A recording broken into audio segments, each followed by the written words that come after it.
तुमच्या सर्जनशीलतेला पुस्तकरूपी कोंदण, सृजन संवाद प्रकाशन. नमस्कार मित्रांनो, मी गीतेश गजानन शिंदे. सर्वप्रथम जागतिक पुस्तक दिनाच्या तुम्हा सर्व रसिक वाचकांना, साहित्यिकांना, मान्यवरांना मनपूर्वक शुभेच्छा देतो. सृजन संवाद प्रकाशनच्या सृजन संवाद या यूट्यूब चॅनलमध्ये सर्व रसिकांचं मनपूर्वक स्वागत. गेल्याच आठवड्यात गुढीपाडव्याच्या शुभमुहूर्तावर ठाण्यामध्ये प्रकाशिका सोनाली गजानन शिंदे यांनी सृजन संवाद प्रकाशनची एक ज्ञानदानाची आणि साहित्य अभिरुची वाढवणारी गुढी उभारली आणि त्याला तुम्ही रसिक वाचकांनी, मान्यवरांनी आपल्या मेसेजच्या स्वरूपात भरभरून प्रतिसाद दिलात, शुभेच्छा दिल्यात. त्याबद्दल सुरुवातीला सर्वांचे मनपूर्वक आभार व्यक्त करतो. खरं तर सर्वांनाच उत्सुकता लागलेली आहे की सृजन संवाद प्रकाशनचं पहिलं पुस्तक कोणतं? कथासंग्रह, कादंबरी, कविता संग्रह, ललित की नाटक? लेखक कोण, कवी कोण? या सर्वांची उत्सुकता तुम्ही आपल्या आपल्या मेसेजच्या माध्यमातनं आमच्यापर्यंत पोहोचवत होतात. खरं तर या सर्व शुभेच्छांनी, प्रतिसादाने आम्ही भरून पावलो आहोत आणि त्याचंच उत्तर आज जागतिक पुस्तक दिनाच्या निमित्तानं देण्यासाठी ज्या लेखकाचं पहिलं पुस्तक सृजन संवादच्या माध्यमातनं तुमच्यापर्यंत पोहोचतं आहे, ते पुस्तक आज आम्ही इथे जाहीर करणार आहोत. गेली अनेक वर्ष कविता लेखनाच्या माध्यमातनं तुम्ही मला कवी म्हणून एक ओळख दिलीत. त्यामुळे अर्थातच कवितेवरती माझं एक वेगळं नातं, एक जिव्हाळ्याचं नातं, एक काळजाचं नातं निर्माण झालेलं आहे. कवी जेव्हा बोलतो प्राणातून तेव्हा त्याला नसतं हसायचं. कवी जेव्हा बोलतो प्राणातून तेव्हा त्याला नसतं हसायचं. कवी जेव्हा बोलतो प्राणातून तेव्हा कवितेसारखं बसायचं. कवी बोलतो, खूप बोलतो, भरपूर बोलतो. कवी बोलतो, खूप बोलतो, भरपूर बोलतो. नदीच्या भरल्या काळजात जसा पूर हलतो. कवी बोलतो, धरती ऋतू होते. कवी बोलतो, आकाश उतू जाते. कवी जेव्हा बोलतो ना फुलांबद्दल फूल होऊन, कवी जेव्हा बोलतो ना फुलांबद्दल फूल होऊन, ऐकायचं असतं आपण तेव्हा त्याच्या कडेवरचं मूल होऊन. कवी जेव्हा बोलतो प्राणातून तेव्हा त्याला नसतं हसायचं. कवी जेव्हा बोलतो प्राणातून तेव्हा कवितेसारखं बसायचं, कवितेसारखं बसायचं. गेली 40-45 वर्ष आपण ज्या कवितेच्या झाडाखाली सृजनाचा एक अनुभव घेत आहात, ज्या सृजनाच्या सावलीमध्ये आपण बसलेला आहात, त्या आदरणीय कविवर्य अशोक बागवे सरांचं पुस्तक म्हणजेच सृजन संवाद प्रकाशनचं पहिलं पुस्तक असेल, हे आज जाहीर करताना आम्हाला अतिशय आनंद होत आहे. आणि या निमित्तानेच आपल्यासोबत आहेत खुद्द कविवर्य अशोक बागवे सर. मी सरांना विनंती करतो की सरांनी या पहिल्या पुस्तकाचं सृजन संवाद प्रकाशनतर्फे प्रकाशित होणाऱ्या या कविता संग्रहाचं नाव जाहीर करावं अशी त्यांना विनंती. नमस्कार. आजच्या पिढीचा आघाडीचा कवी गीतेश शिंदे यानं 1 महिन्यापूर्वी मला सांगितलं होतं की सृजन संवाद नावाचं प्रकाशन तो काढतो आहे. मला नाव ऐकूनच इतकं छान वाटलं की ते सृजन संवाद हे नावच मुळात निर्मितीक्षम आहे. आणि त्याने मला आगळ घातली की मला एक पुस्तक हवं आहे. लहानपणापासून मी त्याला पाहतो आहे, माझ्या डोळ्यासमोर वाढलेला आहे. आणि मला जास्त आनंद कुठला झाला असेल तर त्यानं त्याची जी माऊली आहे सोनाली शिंदे या प्रकाशिका म्हणून आपल्या आईच्या तर्फे म्हणजे जननी आणि जनक एकत्र येऊन सृजन संवाद हे प्रकाशन निर्माण केलं. गीतेश, तुला संपूर्ण महाराष्ट्रातल्या आणि मराठीच्या कवी कुलातर्फे आणि संपूर्ण महाराष्ट्रीयन रसिकांतर्फे शुभेच्छा देतो. आणि हे जे पहिलं पुस्तक आहे, या पहिल्या पुस्तकाचं नाव आहे मौनाचा निशब्द कोलाहल. त्याचे कवी आहेत अशोक बागवे. तर हे जे पुस्तक आहे ते पुस्तक प्रथम पुष्प म्हणून ह्या सृजन संवाद या प्रकाशनातर्फे येतं, याचा आनंद मलासुद्धा आहे. आणि म्हणून आम्ही आता संवादाचं सृजन करण्यासाठी इथे आम्ही बसलेलो आहोत. तर सृजन संवाद प्रकाशनचं प्रथम पुष्प जे आहे ते अर्थातच आदरणीय बागवे सरांचं कविता संग्रह आहे आणि तो म्हणजे मौनाचा निशब्द कोलाहल. आपल्या स्क्रीनवरती आपण ते मुखपृष्ठ आत्ता पाहू शकता आहात आणि ते मुखपृष्ठ केलेलं आहे ज्येष्ठ चित्रकार सतीश भावसार सरांनी. मौनाचा निशब्द कोलाहल. तर मौनाचा निशब्द कोलाहल काय आहे हे आपल्याला समजून घ्यायचं आहे. पण गेली 40-45 वर्ष आपण सरांना ऐकतो आहोत, वाचतो आहोत आणि सरांचा परिचय करून देणं म्हणजे मला वाटतं पूर्ण मुलाखत त्याच्यात जाऊ शकेल. पण आज तागायत 15 कविता संग्रह आणि अर्थातच हा 16वा कविता संग्रह तुमच्या भेटीस येतो आहे आणि इतर लेखनाची म्हणजेच कथासंग्रह, कादंबरी, ललित, समीक्षा, एकांकिका, नाटक अशी 7 अधिकची पुस्तकं म्हणजे एकूणच 22 पुस्तकांचा संचय सरांचा आज सगळ्यात झालेला आहे. आणि हे पुस्तक जे येतं आहे कविता संग्रहाच्या रूपात ते आहे आपलं 16वं पुस्तक. तर या निमित्ताने सरांशी गप्पा कराव्यात, एक संवाद साधावा म्हणूनच यूट्यूबच्या माध्यमातनं सृजन संवाद या चॅनलवरती आपण आज उपस्थित आहोत. तर सर मला तुम्हाला या प्रसंगी विचारावंसं वाटतं की मौनात असणं, निशब्द होणं आणि हा आजूबाजूचा जो कोलाहल आहे याकडे तुम्ही कशा रीतीने पाहता. आणि त्याला जोडून आणखीन एक प्रश्न तुम्हाला विचारून ठेवतो की मौनाचा निशब्द कोलाहल हे शीर्षक या कविता संग्रहाला तुम्हाला द्यावंसं का वाटलं? साधारण कविता संग्रह म्हणजे काय असतं तर ते कवितेचं एक घर असतं. अनेक कविता एकत्र नांदतात त्याच्यामध्ये. पण माझ्या प्रत्येक संग्रहाला एक सूत्र आहे, लक्षात येईल तुमच्या, की सगळ्या कविता एकत्र मी करत नाहीत, एका सूत्रात गोवलेल्या असतात ते संग्रह येतात. आता ह्या ज्या गेल्या 1.5 वर्षामध्ये आपण जे काय अनुभवलं म्हणजे संपूर्ण सांस्कृतिक पर्यावरणाचा ऱ्हास होतोय की काय अशी जी पाळी आली. आणि मला सगळ्यात जाणवलं ते हे की भीतीचं एक वातावरण, भीतीचं सावट प्रत्येक माणसाच्या हृदयामध्ये कुठेतरी दबा धरून बसलेलं आहे आणि ते वाचेने बाहेर येत नाही आहे. म्हणजे ओठ मिटून व्यथा सहन करावी अशा प्रकारची एक परिस्थिती या संपूर्ण आपल्या सांस्कृतिक पर्यावरणामध्ये आलेली असताना कवी शेवटी काय करू शकतो? निशब्दाला शब्द देऊ शकतो. पण ते मुळात निशब्द का झालं? आता कोण असं म्हणेल की मौन आणि निशब्द हे 2 एकाच अर्थाचे शब्द नाही आहेत. माझ्या मते निशब्द याचा अर्थ तो कंठाशी संबंध आहे. शब्द हा कंठातून निघतो आणि मौन हे हृदयाचं असतं.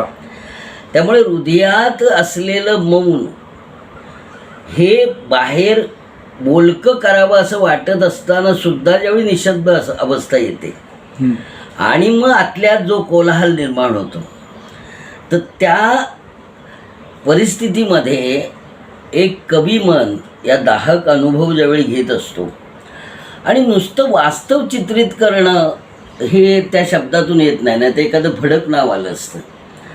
वास्तवाचा सुद्धा विस्तव ज्याला कळतो ना तो खरा, तो कोलाहल असतो. वास्तवाचा विस्तव जो असतो तो कोलाहल असतो. आणि म्हणून मौनामध्ये असलेली निशब्द वाणी जी आहे तिचा जो सगळी घुसमट आहे त्या घुसमटीला एक नाव द्यावं म्हणून मौनाचा निशब्द कोलाहल असं नाव दिलेलं आहे. वा, म्हणजेच वास्तवाचं विस्तव, त्याची दाहकता ज्यांना समजते त्यांना हे मौन काय आहे, त्यातला कोलाहल किती गहिरा आहे हे निश्चितच समजेल. अर्थातच त्यासाठी तुम्हाला मौनाचा निशब्द कोलाहल हे नक्कीच वाचावं लागेल. तुमच्या स्क्रीनवरती एक व्हॉट्सॲप क्रमांक येत आहे. तर प्रकाशन लवकरच या कविता संग्रहाचं होतं आहे. पुढच्या 15-20 दिवसात किंवा महिनाभराच्या कालावधीमध्येच तुम्हाला घरपोच हा संग्रह मिळू शकेल. पण त्यासाठी तुम्हाला या व्हॉट्सअप क्रमांकावरती आम्हाला प्रतिसाद द्यावा लागेल. पुढची प्रक्रिया आम्ही तेव्हा तुम्हाला निश्चितच सांगू. तेव्हा या व्हॉट्सअप क्रमांकावरती प्रकाशन पूर्व सवलतीसाठी आम्हाला नक्कीच प्रतिसाद द्या. पुढचा प्रश्न मला सर असा विचारावासा वाटतो की मौनाचा निशब्द कोलाहल या कविता संग्रहाचा तोंडावळा साधारणतः सामाजिक आशयाचा आहे. तुम्ही गेल्या 40-45 वर्षात अनेक काव्य प्रकार हाताळले.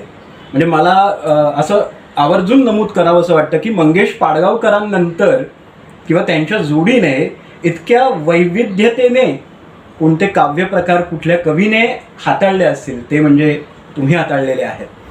आणि तरी देखील समीक्षकांनी किंवा काव्यरसिकांनी तुमच्या भावकवितेला, निसर्ग कवितेला, प्रेम कवितेला जितक्या प्रमाणात प्रतिसाद दिला त्याच प्रमाणात प्रतिसाद किंचितसा कमी हा सामाजिक कवितेला दिला. तर यामागची कारणं काय असू शकतात? आता त्यांची काय कारणं आहेत ती मी विनाकारण सांगण्यात काय अर्थ नाही.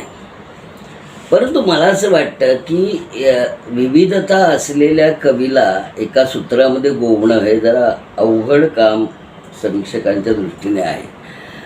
आणि काय झालं की माझ्या बाबतीमध्ये लोकांपुढे कविता वाचन करताना ज्या कविता सुरुवातीच्या काळामध्ये लोकांना रसिकतेला आवडणाऱ्या कविता त्या अशा पेश केल्यामुळे समीक्षकांना असं आणि समीक्षक हल्ली पुस्तकं वाचतात की नाही मला माहिती नाही, पण वाचलं तर त्यांच्या असं लक्षात येईल की माझ्या छंदातल्या कवितेपेक्षा जास्त कविता या मुक्तशैलीत आहेत. म्हणजे जवळजवळ 6 संग्रह माझे मुक्तशैलीत आहेत. किंवा पहिला जो आलं मला तो मुक्तशैलीत होता. आज इसवी सन ताजे टवटवीता, स्वस्त अनावर, काळोखाची वेळ, मध्यंतराचा शेवट, हे मौनाचा निशब्द, हे जवळजवळ म्हणजे जवळजवळ 1000 कविता माझ्या मुक्तशैलीत आहेत. तरीसुद्धा त्याची दाद का घेतली नाही वगैरे याची फिकीर मला नाही. याचं कारण माझं काम मी करतो आहे. समीक्षकाने त्यांचं काम करावं, अगदी सांगावं की वाईट कविता आहे तरी चालेल. परंतु एक मुद्दा मी तुला सांगतो की आपण जे सामाजिक कविता असं जे नामाभिधान दिलं ना, माझ्या मते ना कवितेमध्ये ह्या ज्या सगळ्या ग्रामीण कविता, सामाजिक कविता, निसर्ग कविता, हे सगळे विद्यापीठाने निर्माण केलेले भाग आहेत. अगदी हे कवीला मान्य नाही आहेत. कवी कविता लिहितो, तो असं नाही म्हणत आता मी सामाजिक कविता लिहितो आहे, आता मी निसर्ग कविता लिहितो आहे, असं नाही. ते उत्स्फूर्तपणे येतं. अंतरी जे धावे स्वभावे बाहेरी, धरिता ये परी आवरे ना, असं ज्यावेळी तुकाराम महाराज लिहितात त्यावेळी आता ह्या कवितेला काय म्हणणार तुम्ही? निसर्ग कविता म्हणणार, उत्स्फूर्त कविता म्हणणार, सामाजिक कविता म्हणणार? ही सगळी लेबलं विद्यापीठ लावतं. याचं कारण असं की कलिंगड पूर्ण खाता येत नाही, म्हणून मग त्याचे तुकडे करावे लागतात. विद्यापीठात काय करतात, कविता समजून देण्यासाठी त्या कवितेमधला जो आशय ठळक असेल त्याचा एक गट करतात. मग समाजाविषयी लिहिलेला असेल ते तर सामाजिक कविता, ग्रामीण कविता. कवी अशा प्रकारचा भेद कधीही करत नाही. मी कविता लिहितो, कविता 2च प्रकारची असू शकते, एक चांगली कविता, दुसरी वाईट कविता. सर, गेल्या 100 वर्षामध्ये पुस्तकं प्रकाशित करण्याची माध्यमं ही खूप बदललेली आहे. म्हणजे आता मुद्रित पुस्तकांसोबतच ऑडिओ आणि डिजिटल बुक्सचाही जमाना आहे. पण तरी देखील अजूनही असं नोंद घेतली जाते की मुद्रित स्वरूपातली पुस्तकं वाचण्याला जास्त पसंती असते वाचकांची. तर या बदलत्या स्वरूपाबद्दल, प्रकाशनाच्या एकूणच स्वरूपाबद्दल तुम्हाला काय सांगावंसं वाटतं? खरं सांगू का तुला, तात्कालिक गोष्टी जोपर्यंत त्या कायम होत नाहीत तोपर्यंत त्याचा गवगवा होतो. माणसाच्या वाचन संस्कृतीतला सगळ्यात महत्त्वाचा शोध मुद्रण शोध आहे. आधी बोरूने लिहायचे किंवा ते कमलपत्रावर वगैरे लिहायचे, किंवा आमच्या आईवडिलांनी आई वाळूमध्ये गिरवलेली आहे. पण ज्यावेळी मुद्रणाचा शोध लागला त्यावेळी सगळ्यात मोठा शोध हा जागतिक शोध आहे. आणि तो मुद्रणाचा शोध लागल्यानंतर पुस्तक नावाची एक संस्कृती, पुस्तक छापील हे वाचायला लागले. जवळजवळ मी सांगतो तुम्हाला की जवळजवळ 100 पिढ्या मुद्रण वाचणाऱ्या होत्या. आता यंत्र आल्यामुळे झालं काय, आणखी मी तुला सांगतो, यंत्र याला मानवी मन नसतं. मंत्र ज्यावेळी यंत्रात जातो त्यावेळी तंत्र निर्माण होतं, बरोबर. मग मंत्र काय आहे? मंत्र ही निर्मिती आहे. या मंत्राला जोपर्यंत अक्षरामध्ये तुम्ही गोवत नाही, अक्षर हा शब्द नीट समजावून घेऊया, जे क्षर होत नाही, ज्याचा क्षय होत नाही, जे नाशिवंत नाही ते अक्षर आहे. मग मुद्रणाची कला जर अक्षरात असेल तर ती कशी काय नाशिवंत आहे? त्यामुळे हे जे सगळे आहेत ना, ह्या सोयी आहेत. यंत्रावर किंवा ई बुक्स म्हणा किंवा काय वेब काय म्हणतात मला काय माहिती नाही, ते ऑडिओ बुक, ह्या सगळ्या सोयी आहेत. आणि सोयी ज्या आहेत, आता मला सांग, चप्पल घालणं हे का, तर आपला पायाचं रक्षण करण्यासाठी. चपलेमध्ये स्टाईल येणं हे चपलेचा मूळ स्वभाव बदलत नाही. त्यामुळे ई बुक्स किती आले आणि काय झाले तरी ते अक्षराशिवाय तुम्ही छापू शकत नाही. ई बुकमध्ये चित्र असतात का? अक्षरच असतात, बरोबर. आणि मुद्रण कलेमध्ये पुस्तकं नाशिवंत नाही. त्याचं दुसरं एक कारण असं की पुस्तक तुमच्या जवळ येतं, तुम्ही जिथे मुडपाल तिथे मुडपून बसतं, हवं तेव्हा उघडता येतं, हवं तेव्हा त्याचा उपयोग करता येतो. अगदी मोठे मोठे महंत लोक उशाशी घेऊन पण झोपतात. त्यामुळे हा जो, आणि तुमच्या सोबत येतं ते. यंत्र कधीही दगा देऊ शकतं, मंत्र कधीही दगा देत नाही. त्यामुळे पुस्तकात मंत्र असतो आणि यंत्रामध्ये तंत्र असतं. त्यामुळे हे चांगली गोष्ट आहे. म्हणजे नवीन पिढीसुद्धा याच्यातनं गेली पाहिजे. त्यांना ज्यावेळी झ्याज नावाच्या संगीताचा वीट येतो ना, त्यावेळी मग त्यांना सतार आवडायला लागते. तसे या ई बुक्स किंवा काय जे काय असेल ह्याचं काही कंटाळेल. आता एक असं आलेलं आहे, तुझ्या असं लक्षात येईल की नवीन पिढी पण आता मोबाईलला वैतागलेली आहे. सुरुवातीला आलं त्यावेळी तर मोबाईल होतं. तर यंत्र हे फार काळ तुम्हाला दीर्घकाळ आनंद देऊ शकत नाही. आणि म्हणून पुस्तकाचं हे जे जग आहे ना, मुद्रण, हे मुद्रण राहणारच. आज जागतिक पुस्तक दिन, मला वाटतं हा दुसरा पुस्तक दिन असेल की जो लॉकडाऊनमध्ये आपण साजरा करतो आहोत. पुस्तकांच्या शिवाय, म्हणजे ज्यांना ग्रंथालयांमध्ये जाऊन पुस्तकं वाचायची सवय आहे ते मात्र या आनंदाला मुकलेले आहेत. म्हणजे अत्यावश्यक सेवांची यादी जेव्हा जाहीर होते तेव्हा पुस्तकांची दुकानं किंवा ग्रंथालय यांना पहिले बाद करण्यात येतं ह्या सर्वांमधून. आणि पुस्तकं आपल्या घरी असावेत अशी संस्कृती आपण मधल्या काळात कुठेच रुजवलेली दिसत नाही. म्हणजे पूर्वीच्या धकाधकीच्या जीवनामध्ये आम्हाला वाचायला सवड मिळत नाही अशी कारणं लोकांकडनं दिली जायची. पण गेले वर्ष दीड वर्ष आपण घरातच असताना पुस्तकं नाहीत आमच्याकडे अशी सबब कुठेतरी दिली जाते. तर पुस्तक किंवा वाचन ही आपल्या समाजाची प्राथमिकता नाही असं तुम्हाला वाटतं का?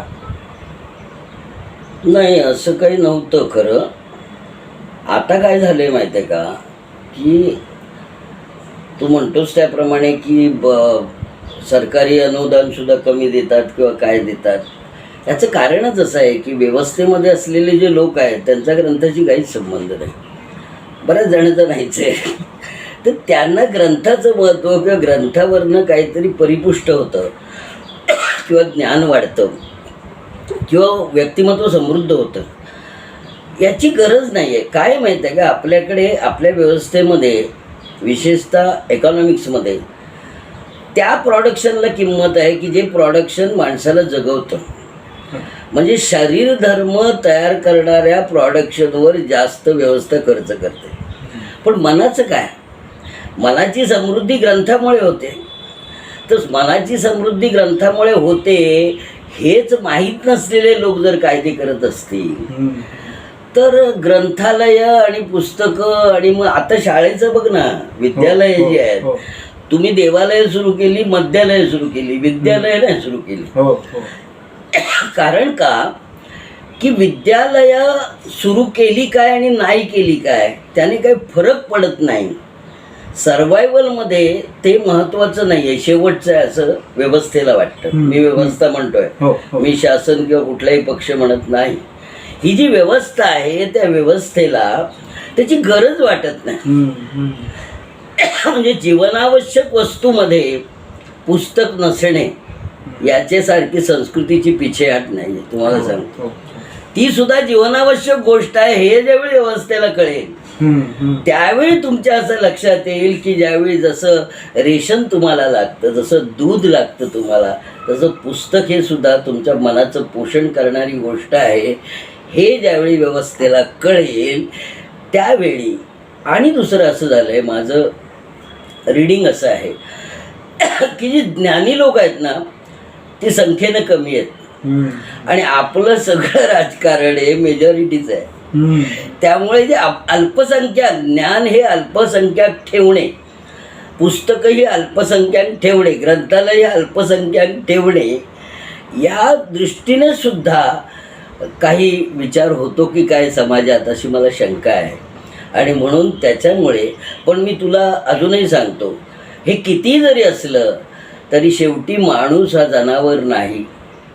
माणूस हा माणूस आहे, त्याला हृदय आहे, त्याला मन आहे, त्या मनाचं पोषण आहे. ते मनाचं पोषण ज्या पुस्तकांवर अवलंबून असतं त्या पुस्तकासाठी ते एक अत्यंतिक गरजेची वस्तू म्हणून इथून पुढची पिढी नक्कीच ते धारण करेल असा मला विश्वास आहे, असं मला नक्की वाटतं. अगदी बरोबर सर. ज्या देशामध्ये पुतळ्यांची संख्या जास्त, स्मारकांची संख्या जास्त, मंदिरांची संख्या जास्त पण वाचनालयांची संख्या कमी, असा समाज कधीच प्रगतीकडे जाऊ शकत नाही, विकसित होऊ शकत नाही. त्यामुळे आज जागतिक पुस्तक दिनाच्या निमित्ताने प्रत्येकाने एक तरी पुस्तक खरेदी करावं, आपल्यापाशी बाळगावं असा संदेश कुठेतरी आपण या मुलाखतीच्या माध्यमातून, या गप्पांच्या माध्यमातून देतो आहोत.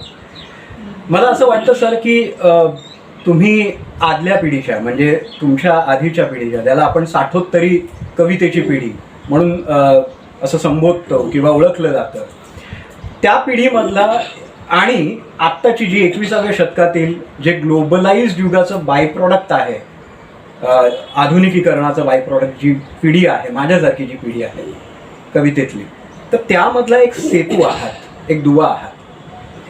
मौनाचा निशब्द कोलाहल या संग्रहामध्ये गेल्या 1-1.5 वर्षांमधलं संवेदन जरी तुम्ही टिपलेलं असलं तरी मला इथे सांगावंसं वाटतं की ह्या कविता कुठेही तात्कालिक वाटत नाही, त्या सार्वत्रिक अनुभवाच्या आहेत. त्या या 1-2 वर्षाचा कालावधी नजरेसमोर टिपून किंवा त्याचे पडसाद उमटून त्याबद्दल काहीतरी प्रगटले आहे असं कुठेच वाटत नाही. तर त्याबद्दल तुम्हाला काय सांगावंसं वाटतं की हा जो सार्वकालिक असण्याचा जो अनुभव आहे, कालातीत असण्याचा जो अनुभव आहे, तर नव्या कवींना तुम्ही याबद्दल काय सांगा? अगदी चांगलं विचारलंस मला. याचं कारण असं की मला आंतरिक जो त्रास होतो तो याच गोष्टीचा होतो की तात्कालिक घटना घडली म्हणजे कविता निर्माण होते किंवा कविता करायची अशा प्रकारची जी हौस असते हे कवीने विचार केला पाहिजे. याच्या दृष्टीने ती कविता कालातीत असली पाहिजे.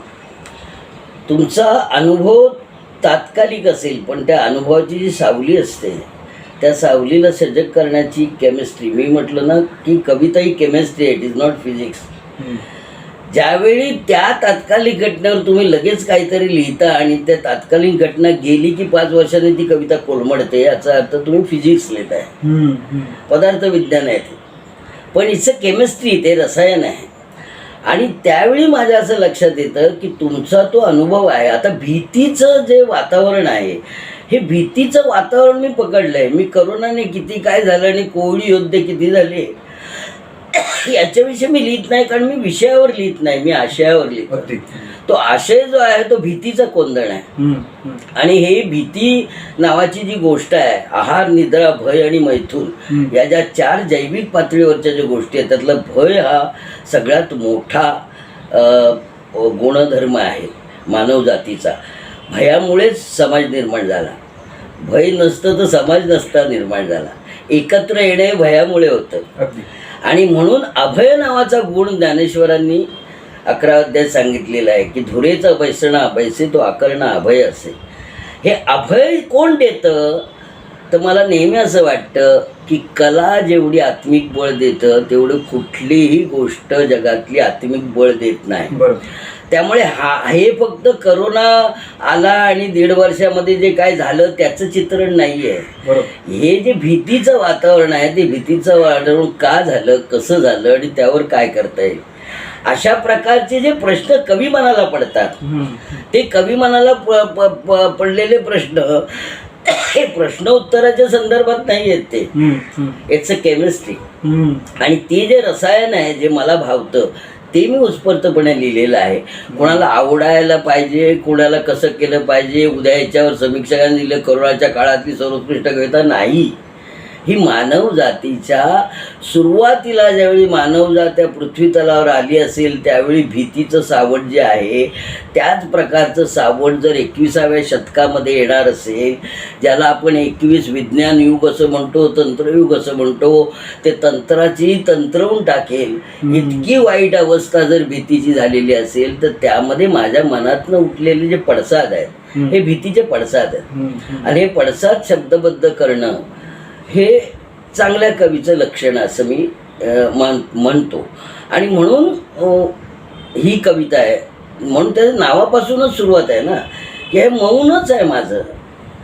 हे बोलकं नाही, ते निशब्द आहे. नुसतं निशब्द नाही तर त्यावर भीतीचं सावट आहे, त्यावर पांघरूण आहे. आणि आतल्या आत जसं निखाऱ्या वरच्या राखेच्या आत निखारा जिवंत असावा ना तसा हा कोलाहल आहे. आणि हा कोलाहल मी व्यक्त केलेला आहे. त्यामुळे याला काळाची बंधनं वगैरे नसतात.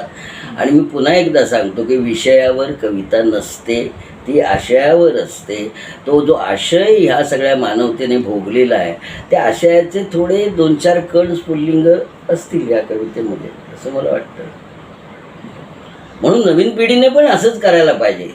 तात्कालिक घटना घडली की लगेच कविते लिही असं नाही आहे. ते रिचवणं जे असतं.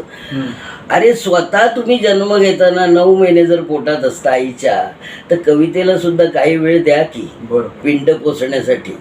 लगेच कशाला पाहिजे ते ॲबॉर्शन. त्यामुळे लगेच तात्कालिक घटनेवर लिहिणं नाही. तर कविता ही विषयावरती न लिहिता आशयावरती लिहावी असं एक सुंदर विवेचन सरांनी इथे केलेलं आहे जे माझ्या पिढीला नक्कीच उपयुक्त ठरेल. आणि इथे सांगावंसं वाटतं की मधल्या काही काळामध्ये आपण जेव्हा इतिहास पाहिला तेव्हा 1917ला सुद्धा स्पॅनिश फ्लूची अशी साथ आली होती, त्याची कुठेतरी आपल्या इतिहासामध्ये नोंद आहे. म्हणजे माणसं किंवा हे जे भीतीचं सावट आहे ते त्या काळातही होतं आणि आजही आहे. म्हणजे तो काळ जरी बदलला असला तरी हे भीतीचं सावट काही मनावरनं गेलेलं नाही. आणि त्याची नोंद या मौनाचा निशब्द कोलाहलमधनं तुम्हाला वाचायला मिळेल. तर आज जागतिक पुस्तक दिनाच्या निमित्ताने तुम्हाला या रसिक वाचकांना काय सांगावं असं वाटतं? आणि नक्कीच तुम्हाला उत्सुकता असेल, रसिक वाचकांना ही उत्सुकता असेल की या मौनाचा निशब्द कोलाहलमधली कविता नेमकी कशी आहे. तर 2-3 कविता तुम्ही जर या रसिकांसमोर ठेवल्या तर त्यांना नक्कीच आनंद होईल. आजचा मुहूर्त खूप चांगला साधला आहेस तू की जागतिक आपलं पुस्तक दिन आहे. आणि त्या दिनाला म्हणजे पाडव्याला प्रकाशनाचं अनाऊन्समेंट केलीस आणि आता पुस्तक येतं आहे. हे मुहूर्त रसिकतेला अतिशय मान्य आहेत. आणि वाचक दिन हा जसं आपण म्हणतो की मदर्स डे हा फक्त 1 दिवसाचा नसतो, तसा वाचक दिन आपला जो पुस्तक दिन आहे हा फक्त 1 दिवसाचा नसतो. आपण जसं देव सर्वत्र आहे म्हणतो आणि एक देवळामध्ये मूर्ती ठेवतो तसं हे आहे की वाचक आपले पुस्तक दिन हा 365 दिवसच आहे आपल्यासारख्या रसिकांचा. फक्त त्या दिवसाची आठवण यावी म्हणून आपण हा दिन साजरा करतो आहोत. आज मला छान वाटतंय की माझ्या नवीन पुस्तकाचं प्रकाशन तुझ्यासारख्या नवीन पिढीच्या. आणि मला आणखी एक आनंद आहे की नवीन पिढीचा एक कवी, चांगला कवी हा प्रकाशकसुद्धा होणं हा पण एक चांगला मुहूर्त आहे असं मला वाटतं. की बरेच जण असे सांगतात की प्रकाशक नका हो, त्यामध्ये धंद्यात असं आहे, तमुक आहे वगैरे. अजिबात नाही. कविता ज्या तऱ्हेने बेधडक आपण लिहितो त्यावेळी आपली पर्वा आपण करत नाही. तसंच प्रकाशक झाल्यावर सुद्धा अमुक होईल तमुक होईल असली काही गणितं करायची नाहीत. आणि ह्या वाचक दिनाच्या शुभमुहूर्तावर हे पुस्तक आपण आणि बऱ्याचशा चांगल्या कवींची म्हणा, लेखकांची म्हणा पुस्तकं सृजन संवादला मिळतील अशी मला अपेक्षा आहे. मौनाचा निशब्द कोलाहलमधल्या ज्या कविता आहेत त्यातल्या 2-3 कविता मी वाचतो आणि त्या वाचल्यावर तुम्हाला त्या पुस्तकाची एक कल्पना येईल. तर पहिली कविता त्यातली अशी आहे, पहिली म्हणजे मधलीच वाचतोय पण आताची पहिली. देवाची आई नावाचं शीर्षक आहे कवितेचं. देवाची आई. बबन्या माझा मित्र 5वीच्या वर्गातला, बबन्या माझा मित्र 5वीच्या वर्गातला समोरच राहायचा. आम्ही शाळेत सोबत जायचो. एकदा बबन 8-10 दिवस सोबत आलाच नाही. त्याच्या घरासमोर अनेक पांढरी माणसं जमली होती. मी बाबांना विचारलं. बाबा म्हणाले, बबनची आई वारली म्हणजे ती देवाच्या घरी गेली. बाबांनी वर आकाशाकडे बोट दाखवलं. मला तर घरातलं देवघर माहीत होतं. देव तिथेच राहतो. मी दररोज पाया पडायचो. आईने सांगितल्याप्रमाणे हात जोडून सर्वांना सुखी ठेव असं म्हणायचो. आणखी एक देवाचं घर वर आकाशात असतं काय? रस्त्याने शाळेत जाताना मी आकाशाकडे निरखून पाहत असे. निळा रंग आणि पांढरे मोजके ढग याशिवाय काहीच दिसत नसे. मी विचार करत असे, देवाला पण आई असणार. मग ती वारली तर कुठे जाते? कोणाच्या घरी? आपल्या प्रत्येकाच्या घरी येत असेल का ती? देवघर त्यालाच म्हणतात का?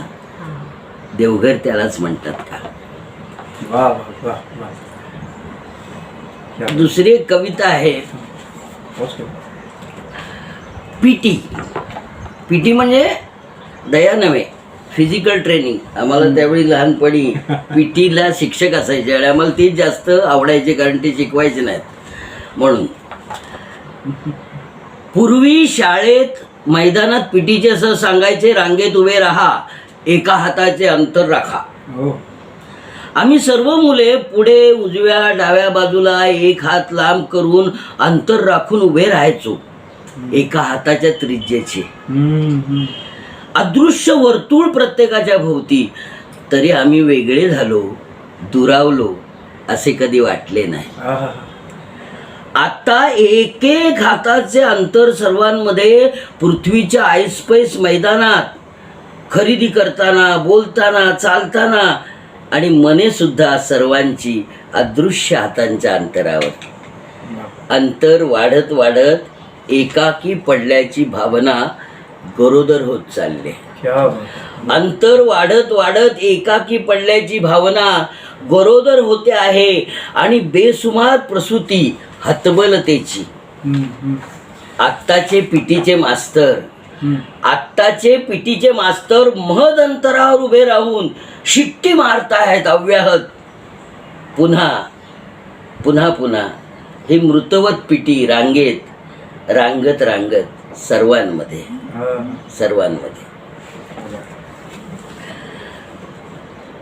आणि या संग्रहातली शेवटची कविता आहे आणि ती फार महत्त्वाची आहे.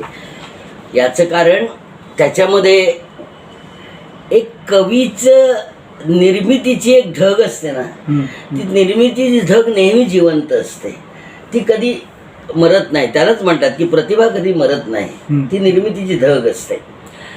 त्यामुळे शेवटचा दिस अशा कवितेचं नाव आहे. कवितेचं नाव शेवटचा दिस. तू मी आपण सर्व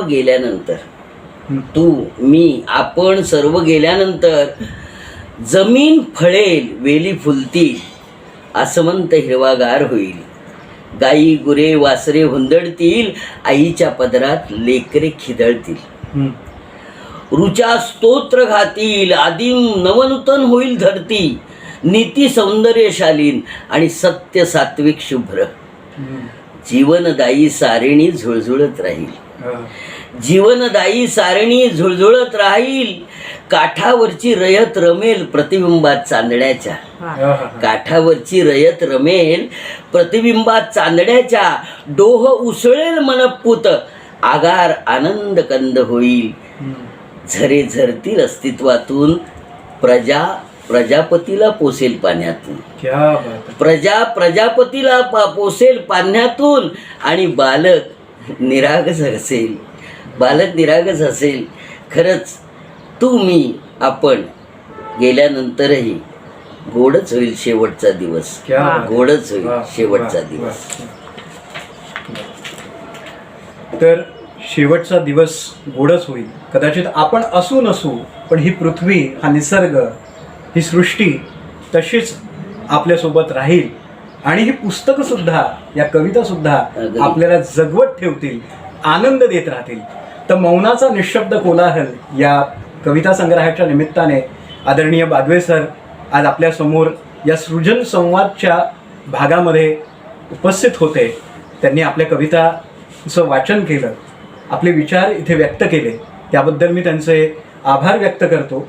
पण ज्या कविता त्यांनी आता वाचल्या, सादर केल्या, त्या कविता संग्रहाचं मुखपृष्ठ तुम्हाला तुमच्या स्क्रीनवरती आता दिसतं आहे. आणि एक नंबरसुद्धा तुम्हाला मगापासून दिसत होता. त्या क्रमांकावरती तुम्ही मेसेज टाका, आम्हाला प्रतिसाद द्या आणि हा कविता संग्रह घरपोच तुमच्यापर्यंत पोहोचेल याची शाश्वती आम्ही तुम्हाला देतो. तर सृजन संवाद प्रकाशनचे भविष्यातील अपडेट्स, यानंतरच्या मुलाखती, अजून काही गप्पा, काही संवाद तुमच्यासाठी आम्ही घेऊनच येणार आहोत. तुम्हालाही तुमच्या सर्जनशीलतेला पुस्तकरूपी कोंदण द्यायचं असेल तर सृजन संवाद प्रकाशनशी नक्कीच संपर्क करा. आणि सृजन संवादच्या या यूट्यूब चॅनलला आणि फेसबुक पेजला नक्कीच सबस्क्राईब करा, लाईक करा, शेअर करा. आणि या कवितेच्या झाडाखाली किंवा साहित्याच्या झाडाखाली आपण पुन्हा एकदा आसनस्थ होऊ, यासाठी तुम्हाला पुन्हा एकदा जागतिक पुस्तक दिनाच्या शुभेच्छा देतो. धन्यवाद. नमस्कार.